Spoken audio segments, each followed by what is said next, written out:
Okay, Sam asked me to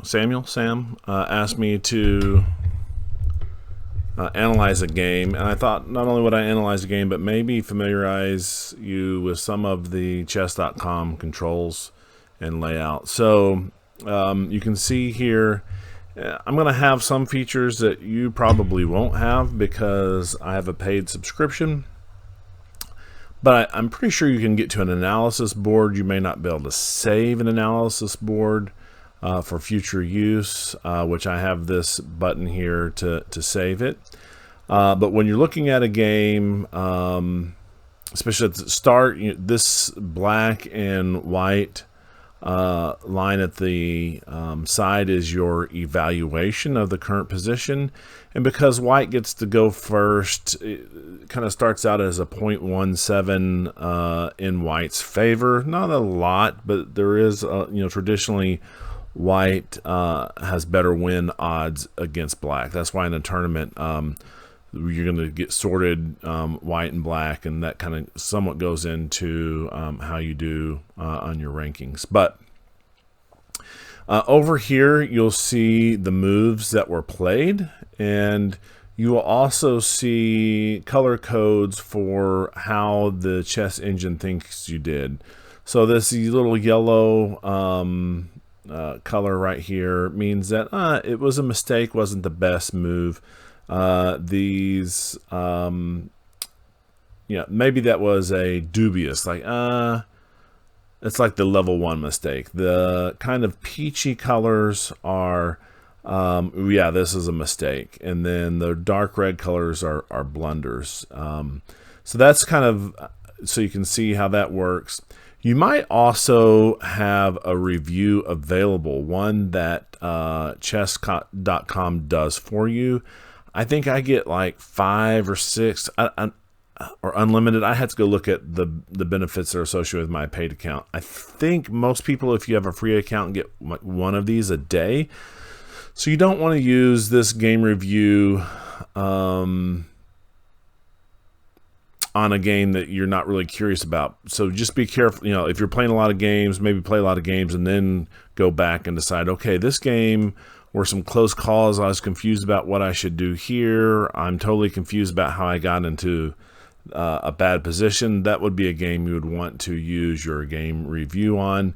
And you can review as both. That's kind of the starting option that chess.com gave me for this game because it knows I wasn't a player in either one of the games.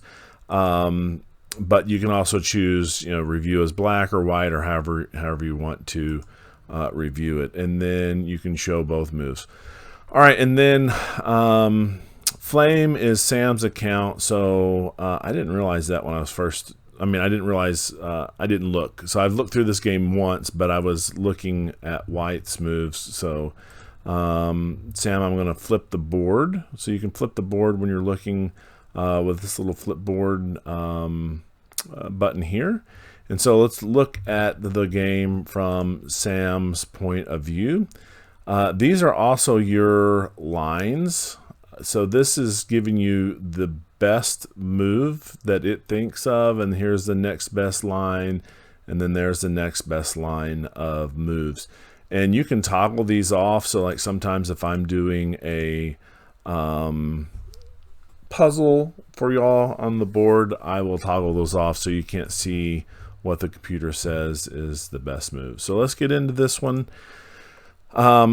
These symbols, this means it's a book move. So it's a standard move. It's in openings. It's considered a fine move. It's not really going to try to give you an evaluation on that. It's like, hey, this is a known opening line. So book, that's a known response. That's a known response. All right, so here's where we get our first inaccuracy. That's the word I was looking for. So inaccuracy are these yellow, then the peach are mistakes, and then the red are blunders, and so they kind of get more in line. The reason that this is an inaccuracy is this is easily thwarted by your opponent. So a simple move like this stops, and your opponent doesn't even have to answer this because you're not really threatening anything. If you were to take here, that's fine. They can recapture, nothing lost in the game. But what you have done is you have not defended your pawn. So the opponent should be taking this pawn here in the next move. I don't think he does. He or she does. We'll just call him he. Moves out and blocks. Again, this is an inaccuracy because what he should have done is take. All right, so you move and you do defend this pawn, so that's good. All right, and then he is going to challenge your bishop, and chess is known as asking the question to the bishop. Basically, asking, do you want to take this knight or not? If you want to take it, take it. If not, you need to leave. You need to get out of here because I don't want you just hanging around. So this pawn asks the question of the bishop. Bishop, do you want to take this knight or do you want to retreat? And so what happens is you retreat. Now, this is something that beginning players do a lot. And Sam, maybe it was you, maybe it was Seth. I'm not sure. I played someone last Thursday over lunch and I talked about this. So you spent a move getting this bishop out. Now you've spent a move getting the bishop back, and now you've completely undeveloped your bishop. So your bishop was out here in a place where it could have a role in the game, and now you've retreated it all the way back. So this green arrow that you see here says the game thinks that you should have just taken the knight, taken that piece off the board. If you wanted to keep your bishop because you wanted to maintain a bishop pair or for some other reason, then you should retreat this bishop to either of these two squares, either d6 or going backwards is it d6 or c5. Because that keeps your bishop developed and in play. Going here is basically like you just gave a turn away to white, because white gets to continue to develop its pieces, whereas you are completely undeveloped. So not the best move there. Okay, white pushes here. The computer wanted white to put pressure on your pawn, but that's fine. Okay, so you move your knight into here. Now your knight can recapture, or your knight can be captured by white, but you can recapture. And what it's saying is it would have rather you move your bishop here to start putting pressure on this F2 square. So F2 and F7 are wrong square. F2 and F7 are traditionally the weakest squares, and so if you're playing black pieces, you want to look at putting pressure on F2. If you're playing white pieces, putting pressure on F7 is a good idea. All right, so no real harm done, just an inaccuracy or a mistake when you moved this knight there. Okay. Oh well, yeah. Okay, so now I see what the concern was. So when you moved your, let me clear all this stuff. So when you moved your knight here, you remove protection of your pawn, so your pawn is hanging, or so this can be taken without the knight being retaken. So that was the purpose for the mistake. All right, so white moves here without taking, so there was a free pawn, should have taken, didn't take. You take the knight, which is good. You put him in check. So what could have happened was, what should have happened is white just simply retakes the knight with the queen, but instead moves the king out. So now you see this evaluation bar. If you watched it, let me go back. So it's close to even. White has a little bit of an advantage. So if it's a positive number, white has an advantage. If it's a negative number, black has an advantage. And when the king moves out, now we see the evaluation bar go to negative 2.9. And so you are up material. And so this 2.9 is roughly equal to the material you're up. So you can see you're up 3 points of material down here because you've captured a knight and they've captured nothing. But the position of the board also goes into play. So you could be up 3 points, but if you had a great position with your pieces, then this would be more negative, like -10 or something. I was going to say something else, but I forgot, so we'll just keep going. All right. What it wanted you to do was to retreat your knight. Your knight is hanging here. There's nothing protecting your knight. The king can take your knight for free. So what should have happened was you should have retreated this knight to d4, but you pushed a pawn. So this would give away your material advantage. Okay. Instead of taking with the king, your opponent pushed the bishop to take. I don't know if your opponent didn't know that he could take with the king. And now instead of simply retreating the king or retreating the knight, you pushed a bishop to protect. The problem with this is that white has 2 pieces attacking this square. You only have 1 piece. So if we were to play this out, white takes, you take, retake. Now you've lost 2 pieces. That black, the white squared bishop, and your knight. For white only losing 1 piece, that bishop. So what should have happened was you should have just retreated the knight here and kept your positional advantage, kept your material advantage, and then with this retreat comes a check as well. So it kind of gains a tempo on your opponent, because your opponent has to waste a move in moving his king out of check, and you get to now think about how you can further develop or take advantage of something. Okay, so let's get back on the main thing. So, all right, you moved here, and that's what white did. Actually, he took. And then you retook, which is the best move in that, and then he retakes. So notice now you have a bishop and a knight captured. Your opponent has a bishop and a knight captured. The material's even, and this evaluation bar goes back to close to 0, which means that there's no real advantage. Okay, developing the queen. It's not a horrible move. You get this check mark because it's saying it's fine, it's good. Typically, you want to be careful developing your major pieces before your minor pieces are developed and your pawn structure is set. Your minor pieces are your let me see. I thought I could get a blue color background. But that's not working. So your minor pieces are your bishop and your knight. Your major pieces are your queen and rooks. And I know younger players see the power that those pieces have. You want to get them out early. You want to do some damage with them, get an advantage. But what can happen is your opponent can chase those pieces around and sometimes trap those pieces if you don't have a solid setup before you start getting them into the game.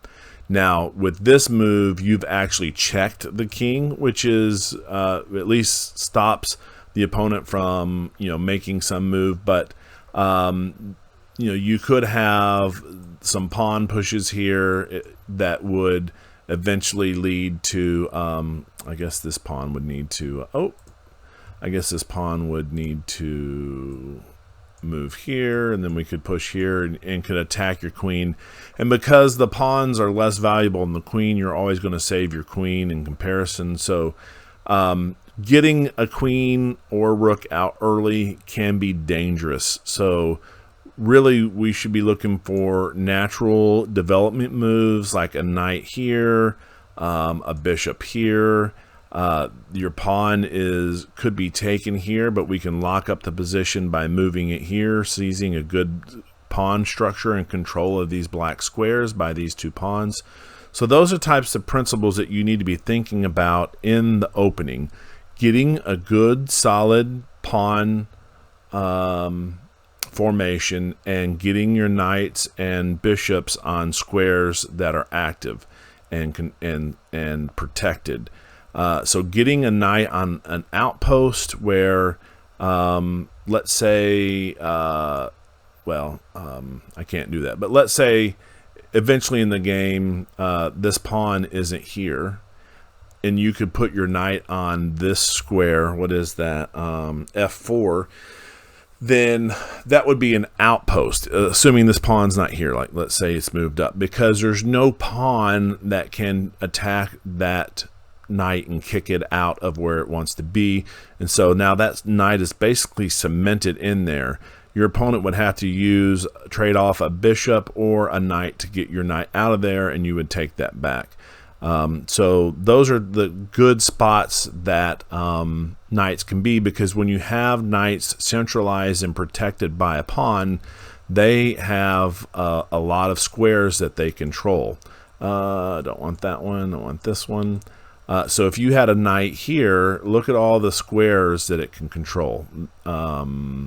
We missed one right there. So 8 different squares that knight could control if you had a knight parked there. And then this gets even better the further we kind of get this into our opponent's territory. So if we can get a knight on, the 3rd or 2nd rank into the opponent's territory, then that can, and especially if that knight is protected by a pawn or even a backup knight. So hey, you take up, so if you, let's say you had let's say you had a knight here and it was protected by a pawn here, and then you had a backup knight here. That's a really great position, because even if you get something like this bishop to take that knight, then you can immediately replace that knight with another knight. Now obviously in this particular position this pawn is also attacking. I'm just talking about if you can get a knight somewhere around the 3rd or 6th rank, depending on which side you're playing, that's protected by a knight and or another knight. That can be a very strong piece that's hard for your opponent to deal with, because of all the different places that knight can go to, and it is controlling as I click all these squares. So all that to say, one of the principles is get your minor pieces developed to good safe squares. Don't leave them hanging, and get your pawn structure before you start developing. All right, but all in all, since this is a check, not a horrible move. Wow. So if you'd have gone here, I think that's probably what he wants you to do next. That would have been a good check here. And it's going to force this king back. And the good thing about this is not only is it a check, your king has to move, but look, you're going to pick up that knight. So always look for places that you can fork. And by fork, a fork has more than one tine. And so if you can attack in 2 or more ways, that's called a fork in chess. And so this pawn will be protected. I could fork the king and the knight. He's going to have to move back, let's say here. And then I can take and gain a piece. So that would have been your best response to your opponent's mistake. You castled instead. Generally, castling is not horrible, but and we want to castle within around the 10 moves, but we had a better move that we could take. So this gives this as a miss because you missed this knight. Your opponent can come in and check. I'm not even sure what happens. Is that okay? So rook comes over. I don't even know why your opponent made this move. This move makes no sense to me. That move gives up as the computer. Your pawn here is unprotected, and not only if he'd moved here would he have taken your pawn, but he would have harassed your queen, making your queen have to move. So your opponent missed a move here. Again, you're going to see this evaluation bar swing back and forth as y'all make mistakes, which is fine. That's what beginners do. But again, this fork is still there. Let's see. All right, so the opponent finally sees the pawn, takes the pawn, and also harasses your queen. You didn't move your queen, but you did check. So I guess that's not as bad. Man, it wanted you. Oh, it wanted you to check with the bishop here. Okay. Instead of moving the queen, maybe you could have moved the queen. When the computer doesn't have you move your queen, potentially sometimes there are some traps that are there. So you could use and see, like, oh, if I moved here, you can use this analysis to go, oh, if I moved here, what's the best move for black, and see if there's a way black could have trapped you. I don't necessarily see a trap. If you move here, there's no way that the knight can fork you in the... Yeah, so I'm not sure why it wanted you to check, but you did give a check, but he's got to move here. All right, so now your queen is still in danger. You move it up here again. A mistake, and sometimes these are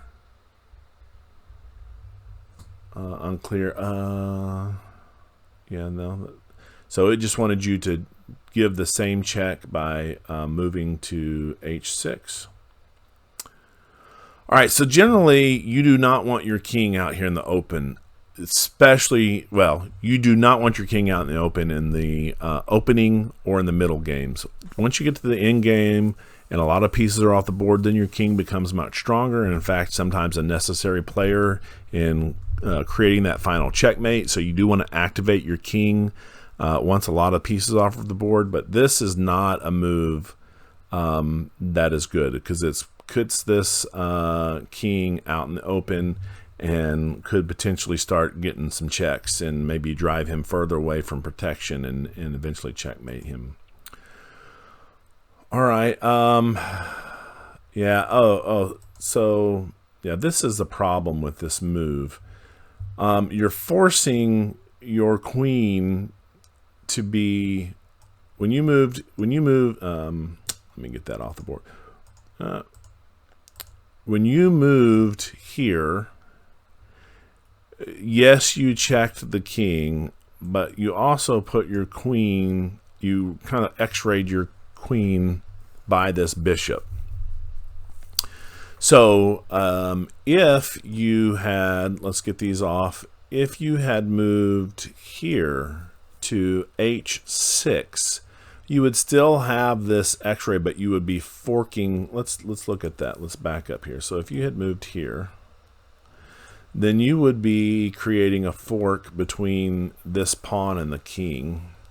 And when the king moves, let's say, well, let's just give the king the best move, even though he may have still moved out. The best move is e1. Now you can either, let's look what the computer wants you to do. So in my mind, I want you to take this pawn here. The computer does not like that. Let's see why the computer doesn't want you. It wants you to just go up to h3. All right, the computer's evaluating. It should give us an answer in a second.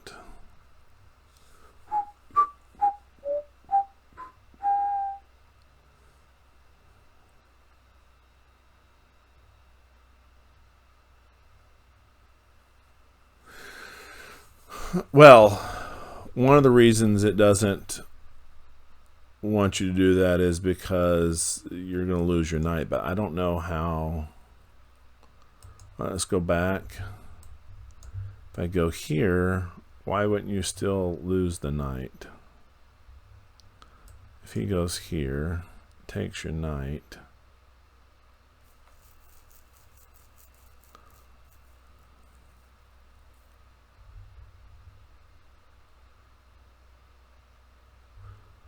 Yeah, I don't understand why. I don't see the threat that it's seeing. Let me see something.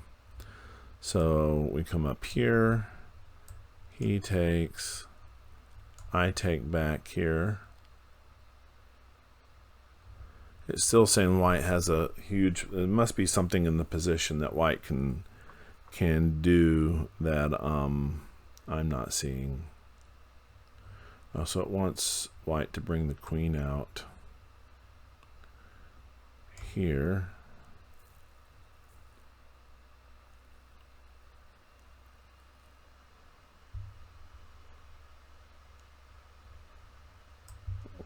Protect here.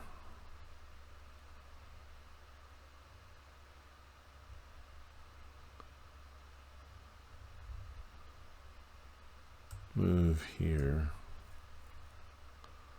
Yeah, I mean, this is getting into the computer sees stuff that we don't see, and I'm not a grandmaster myself, so I'm not sure what the computer is seeing that it didn't like that. But here's the thing: you need to move your queen out to safety. You couldn't move here because it would still be in the knight's gaze. It did not like this square as an option. I'm not sure why. I guess that's probably where I would naturally have moved it. You can check and then take here. And then if we have takes, oh, sorry. So let's say he moves here and then you move here. It's still calling that a blunder, and I'm not sure why. I wonder why it is a blunder.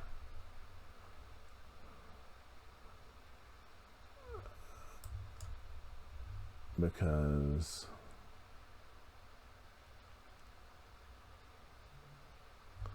I would still want to take back here. I don't want to tell you to ever make a blunder when the computer tells you it's a blunder, but I don't know that anyone at your level is going to see why this is a blunder. There's nothing. I guess he could move here. Then you would need to get out of. You would need to get out of here because let's say you did something like, oh, I don't know, this. Then, oh well, no, yeah, you can't. Oh, so you would need to move here. Okay, I see it. So, okay. So, queen moves here, threatening your rook. You're going to need to move your rook out, and now this rook can come here, and now your queen is probably trapped. Can't go here because you lose it. Can't go here because you lose it. And all along this file, you're going to lose it. That's the threat that I wasn't seeing that the computer was seeing. So what it was suggesting here was to simply when you move it here, to simply move here, and these pawns actually somewhat protect you because they can't take your queen, and they shield your queen from this rook. But if you had taken this, then you kind of get your queen trapped on there. Okay, that's sorry that we spent I don't know, this is already a 28-minute video. This is probably more than you were wanting, Sam, but that's where we are. Okay, let's get back to the game. Opponent moved king out. Not a good move. You want to protect your king. You don't want to trap your king, but you want to protect it. Queen is here, not moved to safety, so opponent should have picked up here. I don't believe he does, if I remember from the game previous going through this. You're chasing this knight with this rook. This does nothing, because if you take that knight, you're going to lose your rook. You would never want to exchange a rook for a knight unless that knight's about to, unless you're stopping a checkmate threat.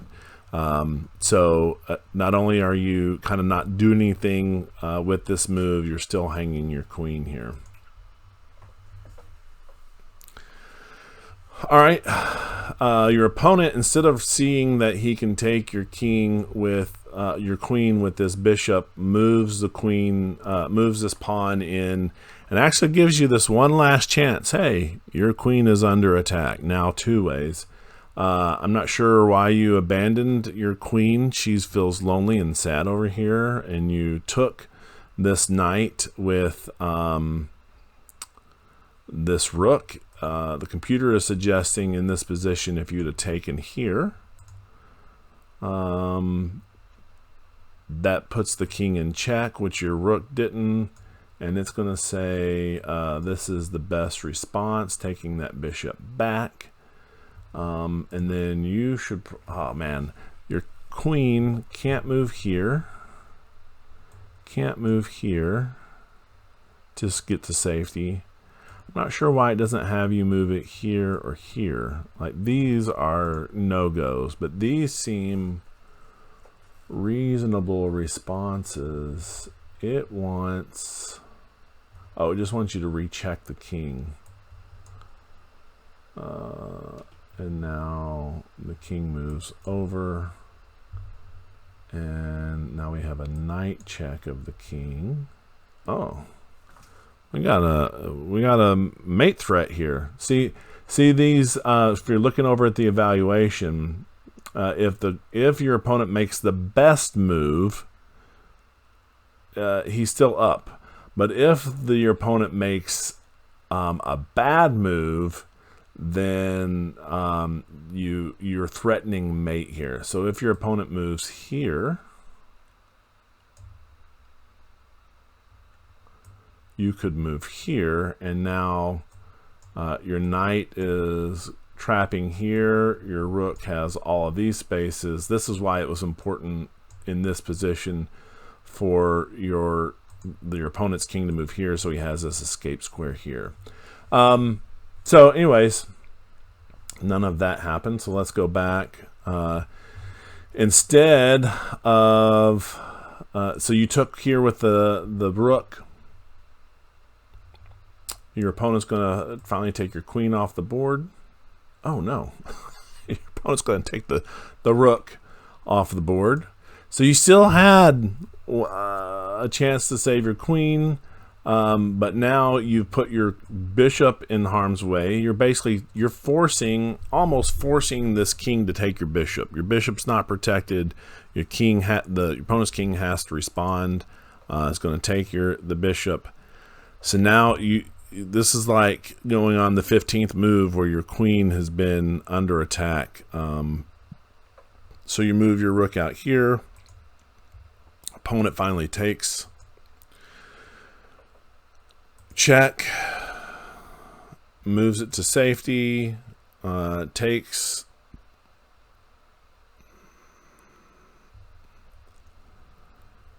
man, you're pretty far behind when you can just throw a knight away at a pawn, and the computer says, yeah, that's an okay move, it's good.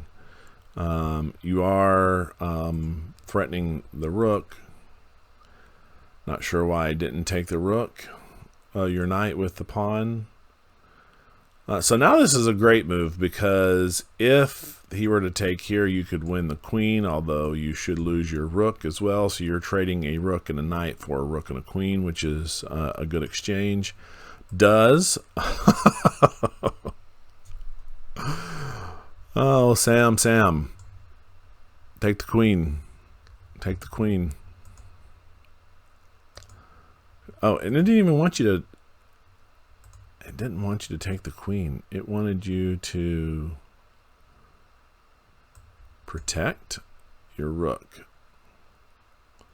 against the queen. But you can see how far the evaluation bar is, plus 13. So the white's position is not great.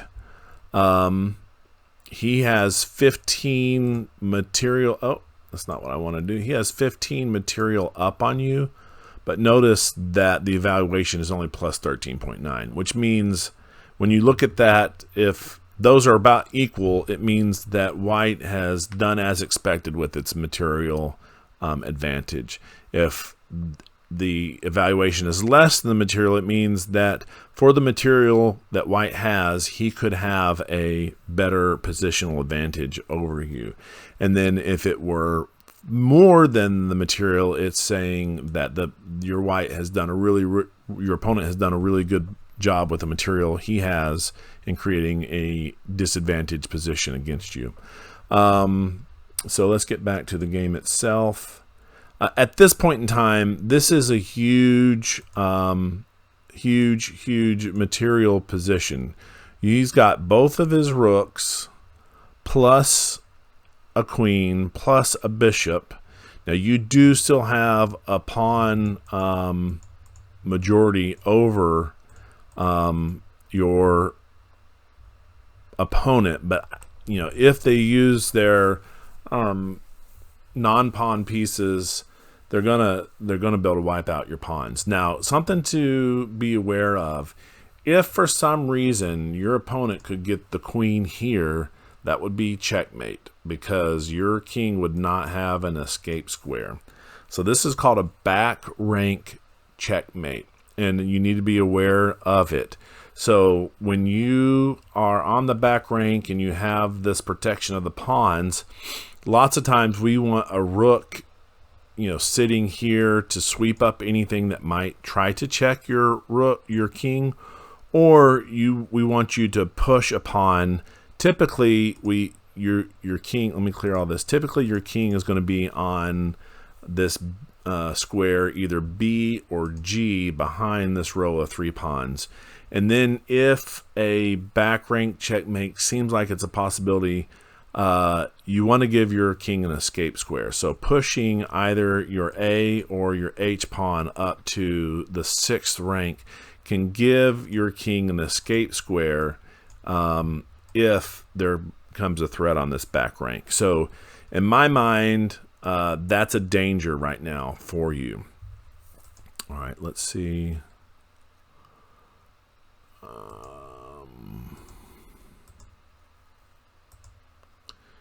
Yeah, I'm not sure your thought process behind that. Computer's moving slow. All right. Yeah, at this point in time, it's basically all she wrote. Now, this would have been checkmate. So if I can get it to draw it, yeah. So this would have been checkmate, because you would have had no squares to escape.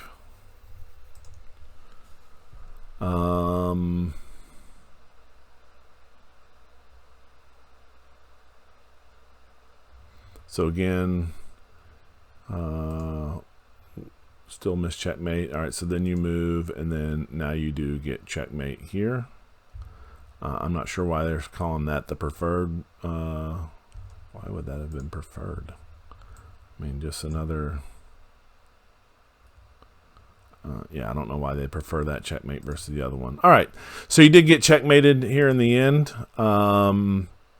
But hopefully some of those principles that we went over, and you know, just being aware of what your pieces are doing will help. All right, sorry this was a 38-minute video, but hopefully it's in depth and it's beneficial not only to you but other players.